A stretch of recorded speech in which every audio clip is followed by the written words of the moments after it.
Greetings and welcome once again to Results-Oriented Preparation. I'm Ken, and today we have a special guest in our midst, Mr. Pule Letswalo. Say, how are you? I'm very well, and you, sir? You are welcome, sir. Thank you Thank so you much. for being gracious with your time. Thank you so Before we go into it, please make sure that you share the video, hit the notification button, and subscribe if you have not yet subscribed. Sir, please tell us a little bit about what you do for a living. All right. Okay. So, like you have mentioned, my name is Pule Letswalo, and I'm an architect. I run a business called the Letswalo Studio, and essentially, what we do, we concentrate on residential architecture, and we've just recently also dabbled in commercial architecture. So, in a nutshell, that's who we are and what I do. Okay, for those who do not know what an architect is, what exactly is an architect? Unpack that for us. All right. It's a very interesting term, architecture. So architecture is a combination of art, design, and science. Art, design, and science. Yes. So what that means is you use a lot of your design capacity in working out solutions, but at the same time, there's, if I can say, an empirical approach to the design. It's not just a random thing. And what we essentially do, we design spaces that house people, can be also animals or even cars, from your residential buildings to your parking lots, to your malls, to your hotels, to anything that essentially creates a space that protects the human being from your elements, like your weather. That is essentially, in a nutshell, what architecture is. Okay, so when you decided to become an architect, did you foresee that you would transition into business, or you thought you would work maybe for someone? Well, funny enough, initially, I just thought that I'll just be an architect and that was that. Little did I know that, during the course of the journey, I then found the love of business. And in fact, I remember vividly saying to myself, you know what, I really don't want to work for myself, for someone else, but I'd love to work for myself. Okay.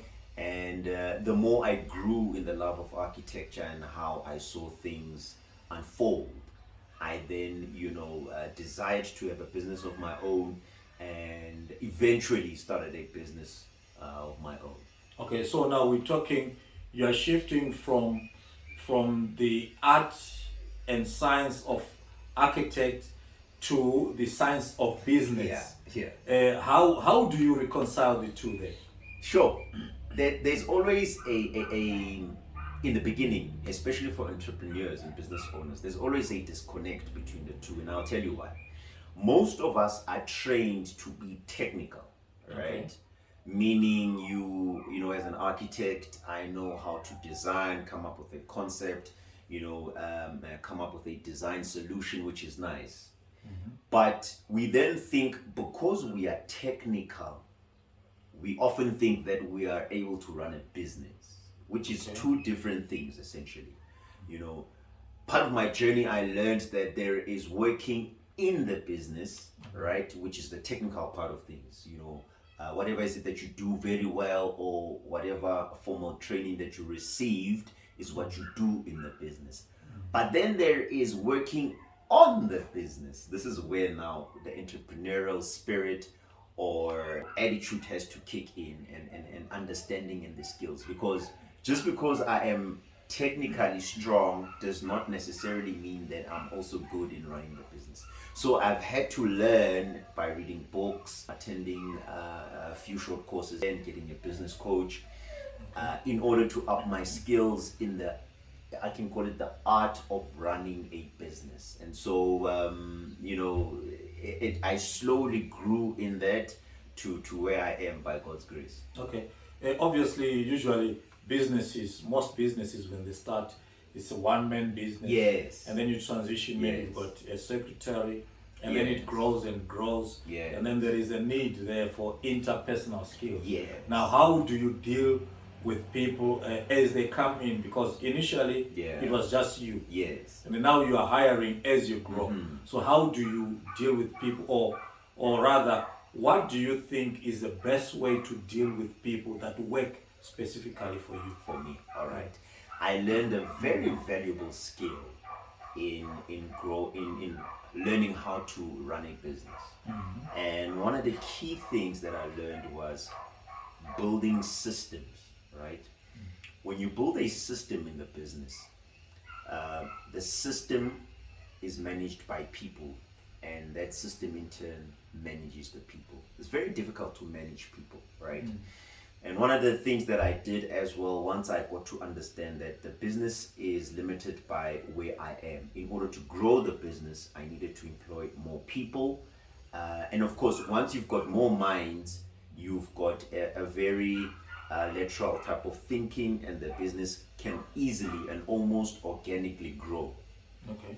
One of the things that we did as putting together systems was we put together what we call the Letswalo studio way of doing things. In other words, there's a system of how we design, there's a system of how we draw.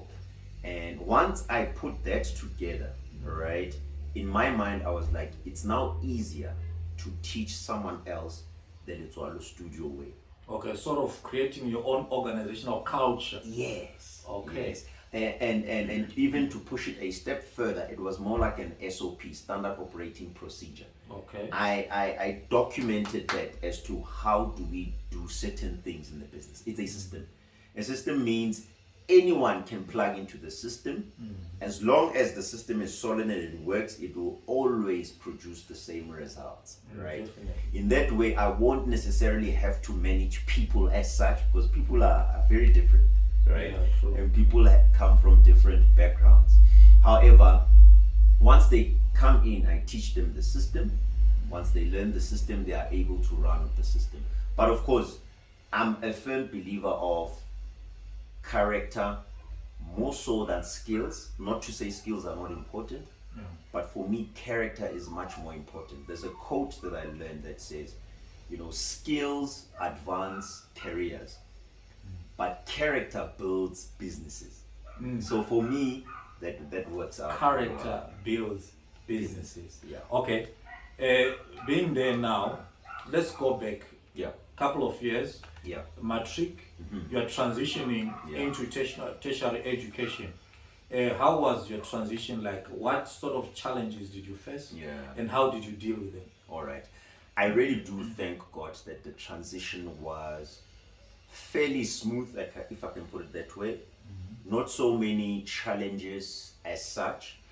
One thing that I always thank God for is from earlier on, around grade 11, I started asking the question, what is it that I want to do the following year, which is, in 2 years' time from grade 11 in tertiary.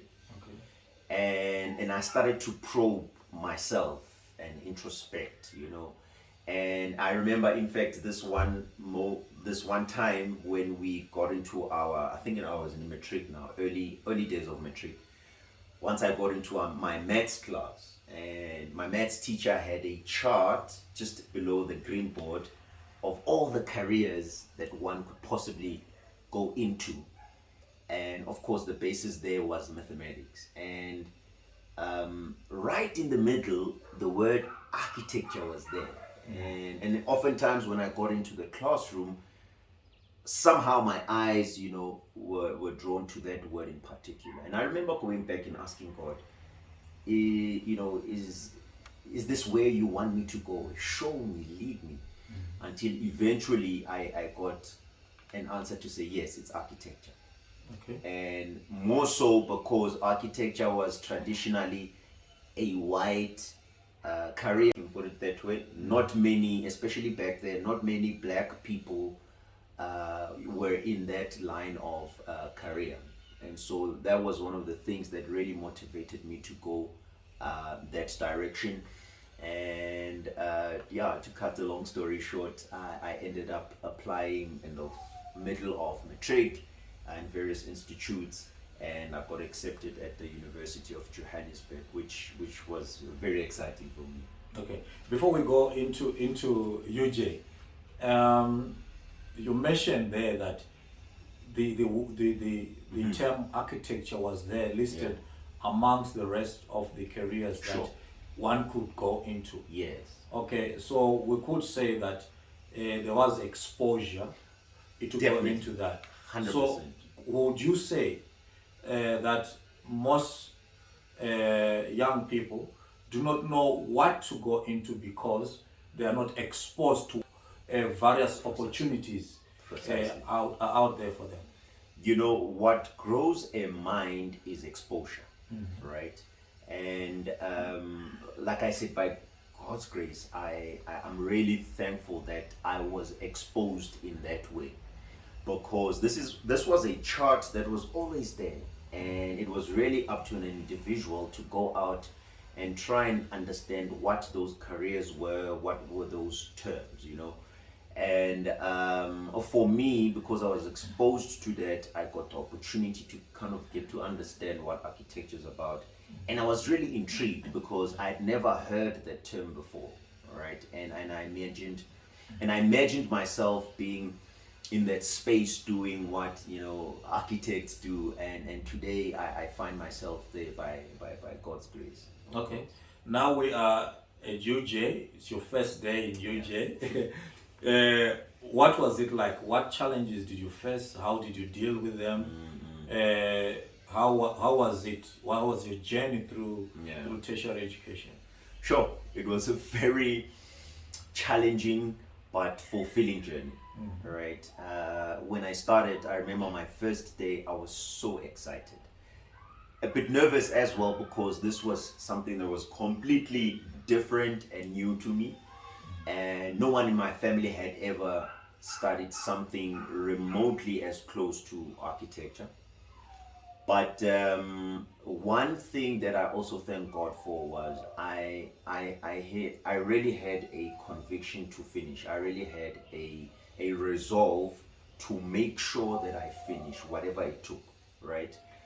This was, of course, because, you know, coming from a background that was, you know, not too privileged, I knew that I had to make do with what I had. And even coming into the environment of architecture from from the very early stages, you are being told there that, look, if you're here, you literally don't have a social life. You know, you work all the time. There's assignments every time. So by God's grace, I got to understand that culture from very early on, you know, and because of that, you know, I worked my way through. A couple of years later into the course, there were a few modules that I failed here and there. Those were challenging as well. Okay.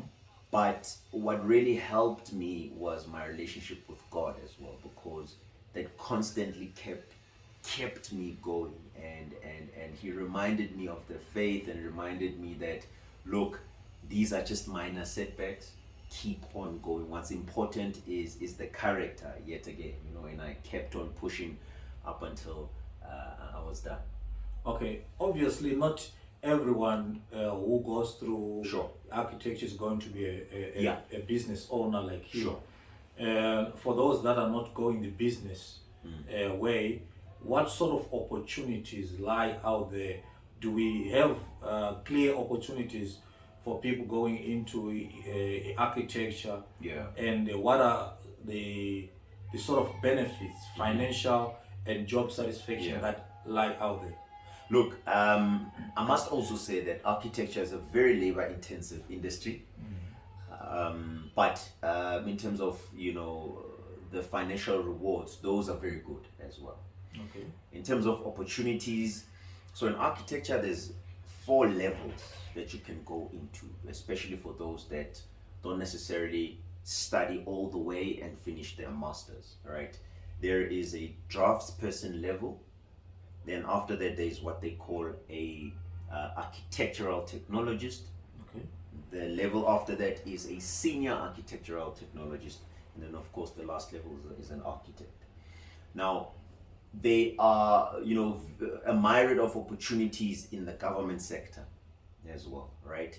The government can employ you to assist in approving plans, for example. The government can employ you as an inspector, for example. And then the government can also employ you as a part of the design team that normally rolls out RDP housing and things like that, of course, right? And then there's the private sector. Now, the other thing about being in architecture is there's various types of architectures. I mentioned them earlier briefly. We've got your commercial architecture, that's your office spaces and your malls, shopping centers. We've got your hotels. So these are segments that you could go into and specialize in. There is also residential. So residential is also segmented as well. You've got your private housing, you've got your cluster housing, you've got your block of flats, and all that kind of thing, and of course including hotels as well. So one has to kind of find what they can call their niche, and then I always say it's always important that you go to where you are drawn, or where you love, or what you are inclined to, because once you do that, you are able to excel in that sense.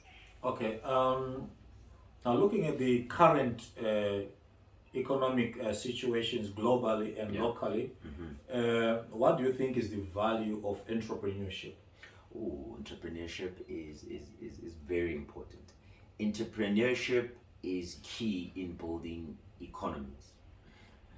In fact, I looked at the word entrepreneurship, and if you go deeper into that word, it essentially means, I think it's a French word if I'm not mistaken, it essentially means one who solves problems, right? So most of the time we think entrepreneurship is about making money, whereas entrepreneurship is about solving problems. Meaning, if you inculcate that type of attitude and thinking and mentality, you are more likely to be successful because you solve problems. And why is that important? People are willing to pay a premium for people who solve problems, people who meet a need, or people who address an issue, right? And for me, that's what an entrepreneur does. And in our society, we've seen so many examples, both that are big and those that are not so big, where you find a person comes in and solves a particular problem. And because of that, they do very well, right? Because they are assisting humanity in some shape or form. And because of that, people are willing to pay a premium, and they make money after that. Okay, for those guys who just finished matric and they want to go into your field, what sort of advice would you give them? All right. So you need to be a person that likes solving problems, right? Number one, you need to be able to solve problems, or think about how you can creatively come up with solutions. Secondly, you also have to be technically inclined, so that you won't be able to struggle to come up with an idea, to empirically put together a solution, like I mentioned as well. But as well, it's important that you also have a love for design. Character is also one important thing, because like I mentioned earlier, in architecture is very labor intensive. I mean, I remember in varsity we used to cross night quite a lot, and we used to be in the studio drawing for so many hours and preparing for what they call a crit session, which is essentially a session where they criticize your design the following day. So we used to do that throughout the night, draw, and then go to a crit session the following morning. So character is important, because it will push you even when it is unbearable, even when things are tough. That will push you to where you need to get to. Okay, let's talk 5-10 years from now.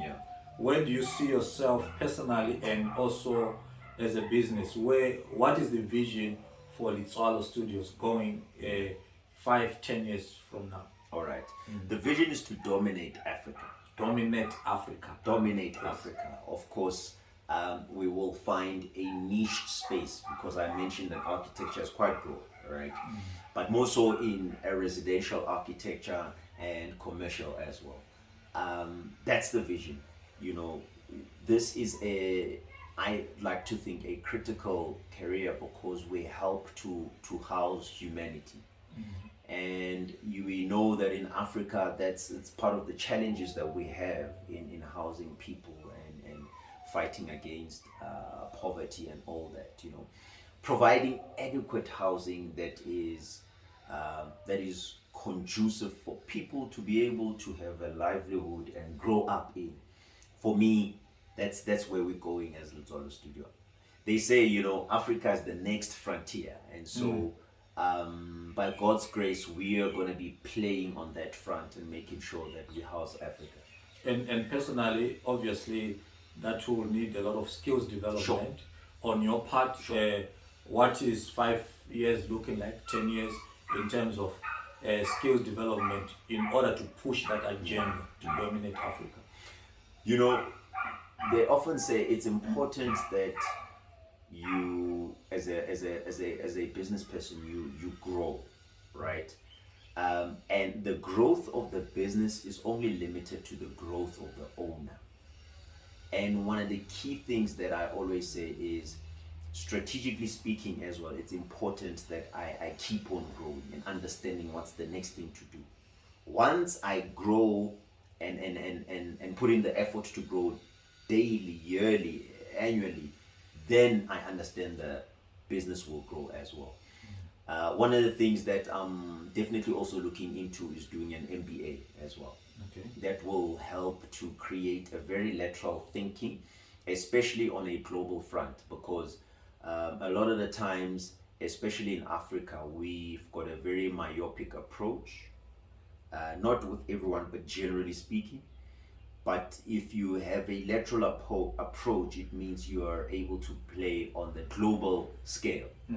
And I definitely think that Africa is capable of playing on the global scale. But in order to get to that point, we have to upskill ourselves and push ourselves to be able to do well on that plane.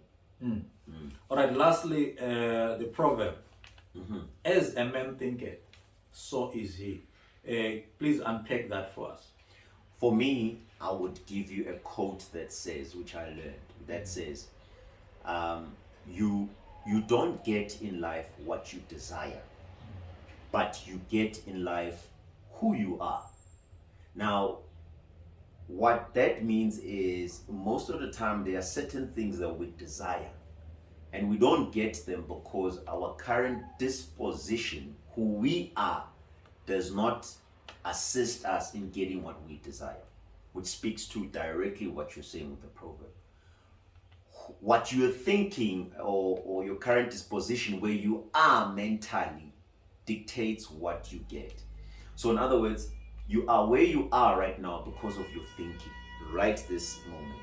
Everything that you don't have, everything that you do have is because of where your thinking capacity is right now, which naturally means is if you want to grow higher or if you want to get what you desire, change your thinking to align with what you desire, you know, and that's very much important.